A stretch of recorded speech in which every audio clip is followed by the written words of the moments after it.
பணி நிரந்தரம் கோரி போராட்டத்திற்கு புறப்பட்ட பகுதி நேர ஆசிரியர்களை ஸ்டாலின் மாடல் திமுக அரசு அராஜக போக்குடன் கைது செய்திருப்பது கடும் கண்டனத்துக்கு உரியதுன்னு அதிமுக பொதுச் செயலாளர் எடப்பாடி பழனிசாமி சொல்லியிருக்காரு. இது தொடர்பா அவர் வெளியிட்டிருக்கும் எக்ஸ்தல பதிவுல என்ன சொல்லியிருக்காருன்னு பார்த்தோம்னா, கடந்த 2021ஆம் ஆண்டு தேர்தலின் போது அன்றைக்கு எதிர்க்கட்சி தலைவராக இருந்த நாங்க ஆட்சி அமைந்ததும் பகுதி நேர ஆசிரியர்கள் கோரிக்கையை நிறைவேற்றுவோம் அப்படின்னு படித்த துண்டு சீட்டு இப்போது தொலைஞ்சிருச்சா அப்படின்னு ஸ்டாலின் அவர்களை விமர்சித்திருக்காரு. சிறை நிரப்பும் போராட்டம் செய்யும் அளவுக்கு பகுதி நேர ஆசிரியர்களை இந்த திமுக அரசு தள்ளியிருப்பது வெட்கக்கேடானதுன்னு சாடி இருக்காரு.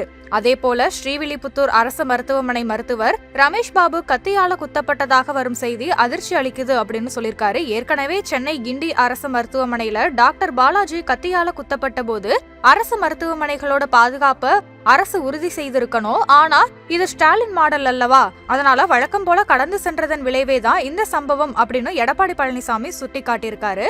அரசு மருத்துவமனையில மருத்துவருக்கே பாதுகாப்பு இல்ல அப்படிங்கிறது வெட்கி தலைகுனிய வேண்டிய நிலை. இதற்கு சட்டம் ஒழுங்கு நிர்வகிக்க திராணியற்ற பொம்மை முதல்வரே பொறுப்புன்னு விமர்சித்திருக்கிற அவரு வாய்க்கு வந்ததை வாக்குறுதி அளிச்சுட்டு அனைத்து தரப்பு மக்களையும் ஏமாத்தி அவங்கள தெருவுல போராட நிறுத்தியதோட மட்டும் இல்லாம அரசு ஊழியர்களுக்கு பாதுகாப்பு இல்லாத நிலைக்கு தமிழ்நாடு படு பாதாளத்துக்கு தள்ளப்பட்டிருக்கு அப்படின்னு இதுதான் ஸ்டாலின் ஃபெயிலியர் மாடல் சாதனை அப்படின்னு பதிவிட்டு இருக்காரு. கைது செய்யப்பட்ட பகுதி நேர ஆசிரியர்கள் அனைவரையும் உடனடியா விடுதலை செய்யணும் அப்படின்னும் ஸ்ரீவில்லிபுத்தூர் அரசு மருத்துவர் தாக்கிய நபர் மீது உரிய நடவடிக்கை எடுக்கணும்னு திமுக அரசை எடப்பாடி பழனிசாமி வலியுறுத்தி கேட்டுக்கொண்டு இருக்காரு.